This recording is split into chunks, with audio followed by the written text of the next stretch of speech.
பார்க்குற மரம் வந்து இப்போ விதை சேகரிக்கிறோம். நம்ம தமிழ்நாட்டில் 47 வகையான நாவல் மரம் இருக்குது. இதோடைய ஸ்பெஷல் என்னென்னா, இது endemic to southern Western Ghats. இப்போ இது வந்து வல்னரபிள் கண்டிஷனில் இருக்குது.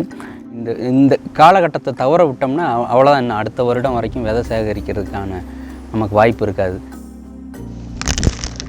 இதை நம்ம நர்சரியில் எடுத்து முயற்சி பண்ண போகிறோம். அதை கலெக்ட் பண்ணிட்டு வந்துட்டு அதை நேற்று ஒரு நாள் மட்டும் தண்ணியில் ஊற வச்சுட்டு இன்றைக்கி அதை எடுத்து க்ளீன் பண்ணிவிட்டு இன்றைக்கி ஒரு 800 பேக்கெட் அளவு நட்டுருக்குறோம். நாங்கள் வந்து இங்கே பூச்சிக்கொல்லியோ வேறு எந்த ஃபெர்டிலைசர் எந்த இதுவுமே பயன்படுத்துறது இல்லை. ஒரு விதையை போடுறப்பயே மனசு ஒரு ஃப்ரீயாகிருங்க. அடுத்து இதை உருவாக்கிடுவோம், ஒரு பெரிய மரம் கண்ணு முன்னாடி நிற்கிற மாதிரி ஒரு ஃபீல் வருங்க எனக்கு.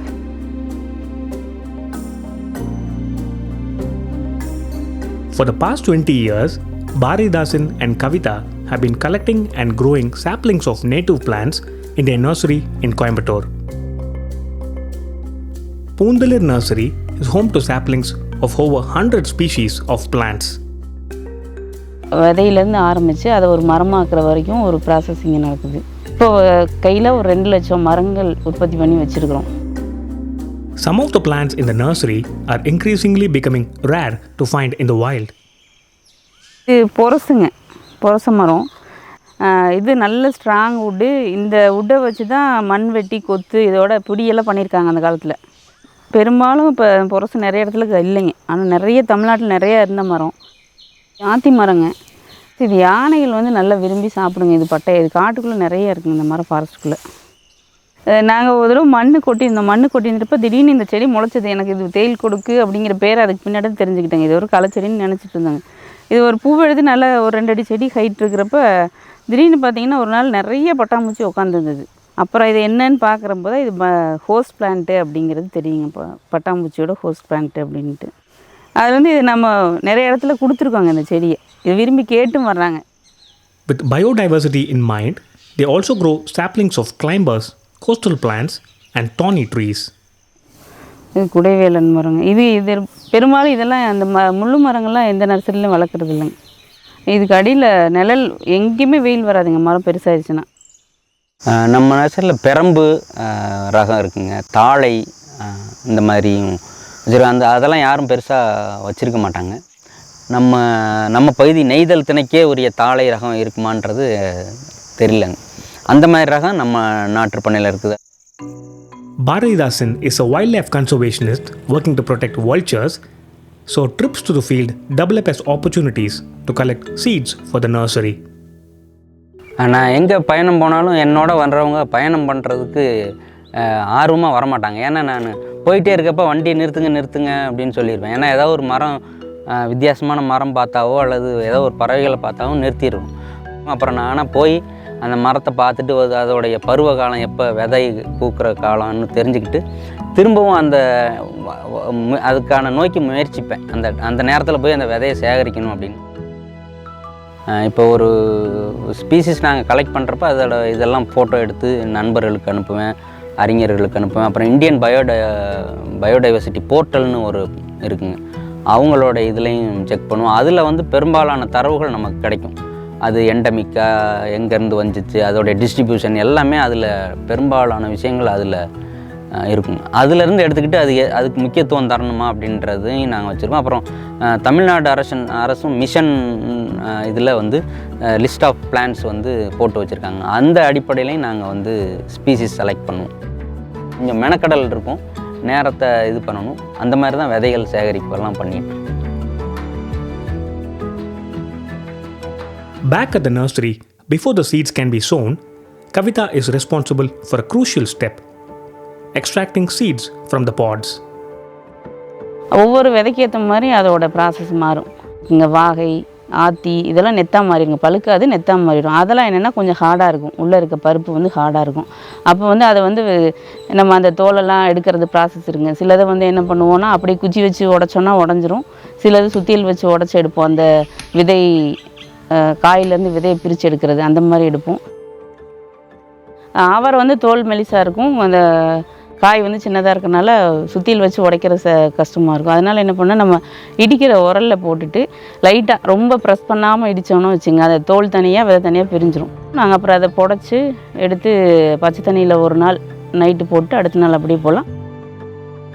The nursery mainly stocks native species, and the team is proactive in educating customers on their importance.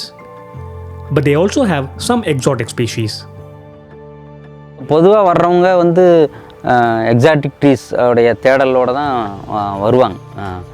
அவங்கள்ட்ட நம்ம செடியில் எப்படி பூத்து இருக்குது, அதுக்கு இணையாக நம்ம இதிலே இதெல்லாம் இருக்குங்க, நீங்கள் மெயின்டெனன்ஸ் ஃப்ரீ, ட்ரவுட் ரெசிஸ்டண்ட்டு இதெல்லாம் நம்ம சொல்லுவோம்.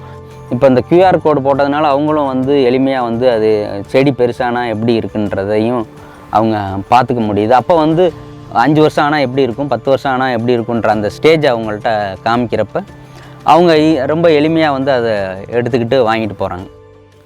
Poondalir Nursery was started in 2002 by Arulagam, an organization working on nature conservation projects around South India. நம்ம அருளகம் தொடங்கின காலத்திலேயே இந்த நர்சரியும் தொடங்கிட்டோம். அதுக்கு காரணம் என்னென்னா, எந்த ப்ராஜெக்ட்டும் இல்லைனாலும் அருளகம் சஸ்டைனபிளாக நடக்கணும், அதுக்கு ஒரு வருவாய் வந்து தேவை. அப்போ அதை நோக்கி தான் இந்த நாற்றுப்பண்ணை வந்து நாங்கள் கட்டமைச்சோங்க.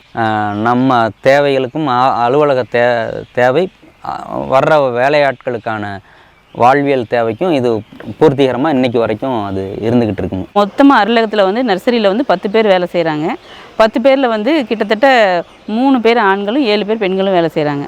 அந்த 7 பேரில் 4 பேர்த்துக்கு கணவனிலேருந்து அவங்க குடும்பத்தை அவங்களே பார்த்துக்கிற மாதிரி சூழலில் இருக்கிறாங்க. அப்புறம் அந்த ஒரு பையன் வந்து வேலை செய்கிறாரு. அவர் வந்து நம்மள்ட்ட வந்து கிட்டத்தட்ட ஒரு 10 வருஷமாக வேலை செய்கிறார். அவர் வந்து அந்த சிறிய கைகால் குறைபாட்டோடு வேலை செஞ்சிட்ருக்காரு. அதனால் அவரால் எல்லா வேலையும் செய்ய முடியுது. அந்த மாதிரி இருக்கிறவங்கள என்கரேஜ் பண்ணுறதுக்காகவும் நாங்கள் அவங்கள வேலைக்கு வச்சுட்டு அவங்களோட குடும்பத்துக்காகவும் support பண்ணிகிட்ருக்குறாங்க. To increase the impact of the nursery, the team partners with several organizations. Coimbatore-based educational group Kumaraguru Institutions has provided space for a campus nursery, a hands-on environment for students to learn about native trees. As a large institution, we have a lot of community planting that happens. So we use the seedlings from the nursery for such plantation drives, which we do across the city. So whenever there is a request that comes to us, we either refer Arulagam to procure if it's a large scale procurement, or we support the tree planting, with the seedlings from the nursery. Bandipur Tiger Reserve, I have a friend who does some large scale forestation projects, who always gets seedlings from Arulagam. I always asked him, why does he travel from Bandipur to Coimbatore to get seedlings and plant it in the forest? Always they have said that, the climate resiliency of these seedlings was the factor which made them to come all the way from Karnataka to take the seedlings and plant. Bharatidasan and Kavita are now working to set up nurseries across Tamil Nadu, focusing on coastal and hilly regions. And they have a goal. ரொம்ப அழிவு அபாயத்தில் தமிழகத்தில் இருக்கிற list வந்து தமிழ்நாடு அரசு வந்து போட்டிருக்கிறாங்க. அதை நோக்கியும் குவி மையப்படுத்தி வேலை செய்யணும்.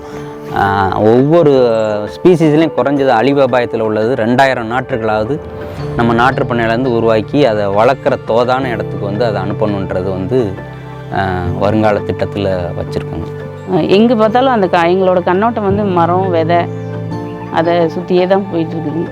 இது அப்படியே தொடரும்னு நினைக்கிறேங்க. அப்படி